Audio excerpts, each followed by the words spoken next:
seen it, but my husband's out there waving his mask to let me know, take off your mask, Tanya.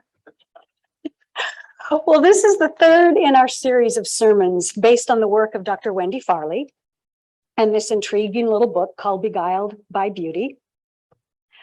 Pastor Kathy has helped us examine beauty as critical to our lives, critical to our relationship with God, that we are made in beauty for God, and that God calls us to a loving relationship with God using beauty as an entrance to that relationship. We are called to awaken to beauty in what for many of us seems an increasingly ugly world. If, as Dr. Farley posits, beauty will lead us to find and act on her sisters of compassion, lament, and justice in our hearts and souls, and beauty is critical to our relationship with our Creator to get there, then her assertion that we consider things that increase, not decrease, beauty in our lives makes sense. She refers to another author's examples of talk shows, the news, and reality TV as highlighting a lack of beauty.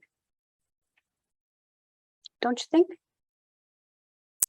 And surely, if you heard what happened in front of 30 or so passive, gawking witnesses on a commuter train back east this last week, every woman's worst nightmare, when the most sordid violence in real life becomes entertainment to catch on your cell phone, when not one of those passengers heard her cries for help or even dialed 911, they all got out their cell phones. In light of that, it is hard to disagree that Dr. Farley's assertion that the absence of beauty in our lives is a crisis. But finding beauty cannot be simplified down to a formula. Oh, beauty plus God, easy road, nothing bad happens. Of course not. And Dr. Farley makes no such claim, nor do the ancient patriarchs and matriarchs of Christianity, of whom Dr. Farley is so knowledgeable. But turn your mind to this. Beauty is a channel that opens your heart, allowing God, the great creator, inside. I had a lot of difficulty with this concept until I thought about a baby. Now, I've never been a fan of babies, unlike most people. The eldest of 5 kids, by the time I was 15, I was so sick of being the full-time unpaid nanny, and I had changed so many diapers, and I was so sick of getting yelled at by my dad that I was completely cured of any maternal desires. Now, luckily for Joe and Brooks and Janelle, I married them when Brooks was 13 and Janelle was 11. But back when I was 30 and my friends were all busy having kids, it was a big joke. Tanya, don't ask her to hold your kid.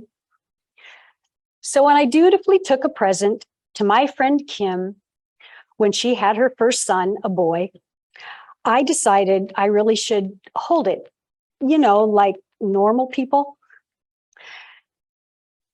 She was shocked, to say the least. You really want to hold the baby? Yes, I'm going to do this. And there I stood, holding this baby, my right hand cradling that baby's head, holding this perfection of God, and I realized I was standing there like this. And I straightened up and realized that in my mind, I was waiting for years of pattern, years of habituation of getting yelled at by my dad. Why does your mother have to tell you that baby needs changing or feeding or whatever? And in my 13, 14, and 15-year-old brain, I was silently saying, because I'm 13 or 14 or 15, and it's not my baby. Well, holding this baby, I straightened up and I looked at this baby trying to understand. and finally seeing this minute, precious, beautiful work of God. Now, it would make the story complete if the baby threw up on me at that moment. But that did not happen. And in that moment, my heart was wide open, full of the beauty of that child, of God's beauty of creation in a way I had never allowed myself ever to see it. Many of you have an experience of having a child, holding a baby, or maybe it's seeing something that so entranced you, or in some moment that was so beautiful, a cathedral, a mountain, an act of heroism. Can you close your eyes for just a second and visualize that place where the beauty enveloped you?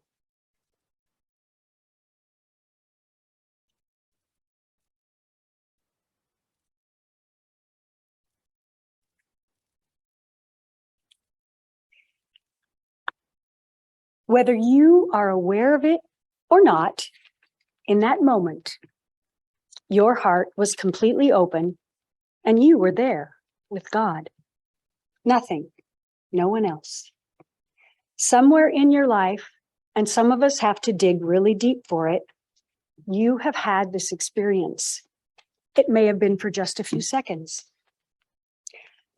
Bringing back this kind of beauty into our lives, more experiences of this open-heartedness, of this channel where God enters us, involves two things. First of all, the acceptance of your own belovedness by God, and then silence. You were once that tiny infant. You were that newborn child. Somebody held your precious little skull in their hand. God held you just like that. God looked at you, you alone, and proclaimed you the best creation of all. Your whole life has been played out with God still in that moment with you. God never left. No matter what you've done or didn't do, whatever you are ashamed of in your life, or maybe you have something you bitterly regret, something you blame yourself more for, or lots of things for some of us. God is crazy about you. You are God's beloved. God held you and still holds you, delighted with you. You are a child of light. Now, if you can say that, go ahead. I am a child of the light. Now, if you are cringing a little as you say it, then you have something that you haven't been able to forgive yourself for, or maybe you are not remembering or can't remember that God adores you. You are beloved, just you. It doesn't matter what you've done, right? God sent Jesus Christ to us to make sure that we understand that there is no sin, no wrong, nothing that God won't forgive you for. Whatever burden you carry, an unwillingness to forgive those who wronged us, an act, something horrible that happened to you, God is holding you as you are now, as you will be held throughout your life. And God is telling you that you are God's most precious creation. Dr. Farley's intent is that you sense a love bigger than yourself, that you find it much more often in your life. It is becoming lost in something bigger than ourselves that opens our hearts. creativity, art, nature, music, something. Or it might be Abby, a 14-year-old poodle spaniel something mix who until this week was missing for 2 months and found 500 feet down in one of Missouri's endless caves. Missouri is not called the land of caves for nothing. Huddled, emaciated, matted fur, too weak even to thump her tail, there she lay, huddled up in the flashlight of the spelunker mapping the caves. He realized she could not get out and he couldn't carry her by himself. He snapped a picture and he went back up. Now, this wasn't easy. This was a pretty difficult, it's only 500 feet down, but it was some places a vertical, you know, your feet on one side of it, your back on the other, getting yourself down to the next part of the cave, sliding through mud on his belly to get through a very narrow place. This was not an easy walk. This wasn't, you know, the caves you see in movies, right? Where they are the size of cathedrals. It turned out he asked if anyone had seen he asked the neighbors if anyone had seen it. They immediately recognized this was Abby. This was one family's beloved dog who had been missing for 2 months. Another spelunker, also intent on mapping, immediately offered to help. The two of them took a sleeping bag, you know, the bag that you stuff your stuff sack that you stuff your sleeping bag into. And they, with great difficulty, got her through the twists and turns, the belly crawling through the mud, the steep vertical inclines. And everyone was overjoyed. Something bigger than all of them. The owners, who believed she was dead, they immediately made chicken soup stock to give her tiny, tiny amounts to let her digestion start going again. And they are now, as of today, Abby's standing. She's taking short walks with her sister dog and Fuzzy, the family cat. And in that moment, everyone experienced beauty, right? That was beauty. Some of you may remember baby Jessica, who in, 1987, I think, who in Texas fell down a drain pipe, a hole in the back of their yard, 2 years old, and an entire nation watched breathlessly while they rescued her. It took a few days, and all of us, I think, were transfixed by this amazing act, this saving this child, right? It was something bigger than all of us. Now, the other half of recognizing, of inviting in the Creator into our hearts is silence. And as she points out repeatedly, this is not a how-to book. There is no right way. There is no method, although she gives some ideas that Pastor Kathy will be looking at next week. But we stop talking. Maybe you look at a beautiful, perfect flower. Maybe you are transfixed by a piece of artwork or that memory or a certain place in nature, seeing a mountain, whatever it is. We stop talking. Now, St. Catherine, who was a nurse, found her 2 minutes of talking in the linen closet in the hospital. She would go in there and get her 2 minutes of meditation, contemplation, silence, whatever you want to call it, whatever works for you. It might seem hard in our busy lives where we find this time, or maybe it's that there's too much, this is asking for maybe a habit you don't have of taking time each day. And maybe it's only a minute, right?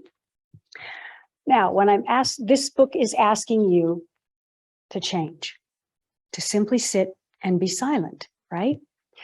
I was at a leadership conference years ago when all of us wore wristwatches. That shows you how old I am. All right. We all were wearing our wristwatches. We were all in leadership at the company I worked for. All right. And the leader of the workshop for executives had us take our wristwatches off. Now I'm left-handed, so mine was on my right hand, and move it to the other wrist for the day.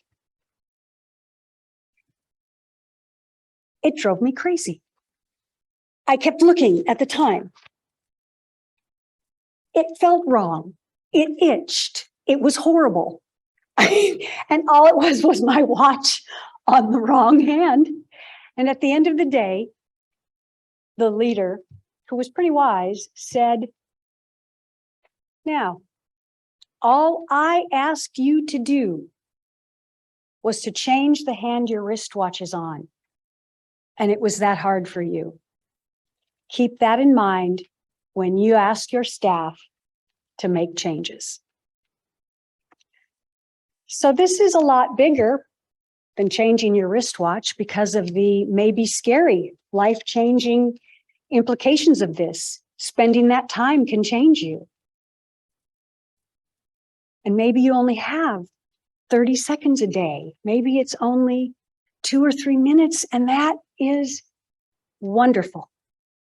But to do it is changing us. It's changing a habit, making a new one. Dr. Farley says it concentrates your mind on something bigger than yourself, on beauty. In emptying yourself for beauty, she continues, we become instruments of the good. Silence is the start. Now, one of my favorite authors is Peg Bracken, and she wrote in the 1950s, around then, a book that I love called the I Hate to Cook book, which was a cookbook. And she had wisdom about silence. She said, a closed mouth gathers no foot. And I've always liked that, right? Because I've always thought, if you cut off my tongue, I'd never have another problem in my entire life. So how do we do that? She likens it to music. And music, she says, has many forms, there are chords, and there are repetitions, and there are harmonies, and there are parts. And she says it's like music. Well, I can tell you that if my contemplation is like music, it's going to be pretty simple, because here's my music. Mary had a little lamb, little lamb, little lamb. Mary had a little lamb. Her fleece was white as snow. But for Jeff,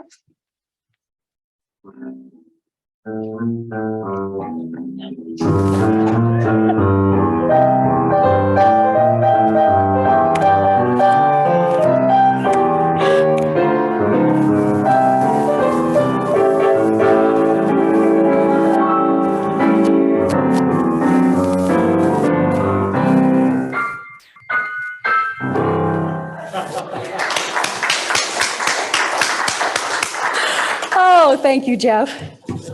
So maybe your contemplation, your silence is just simple, like my ability to sing Mary Had a Little Lamb. Maybe you're going to have a lot more to it. Maybe you're going to make a place for yourself. Maybe you have a little altar shrine area in your house or your yard. You have riffs, jazz, and syncopation to yours. Whatever you do, It is bringing you closer to God in a way that takes just a minute or two in your life. So maybe you start with looking at something, a flower, or maybe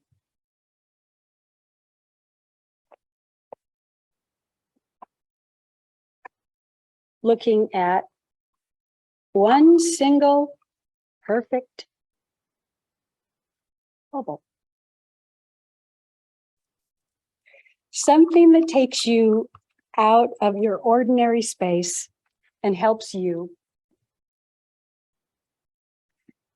to find that beauty in God.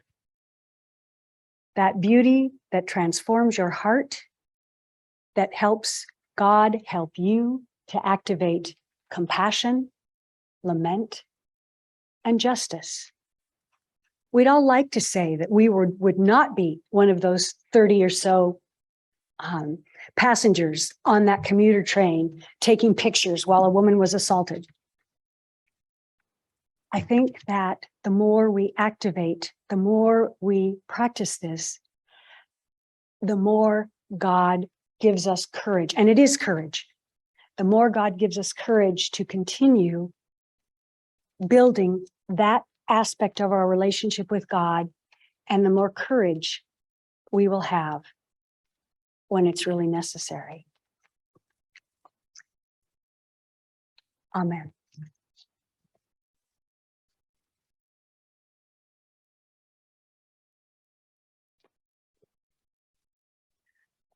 And our prayer hymn is Be Thou My Vision.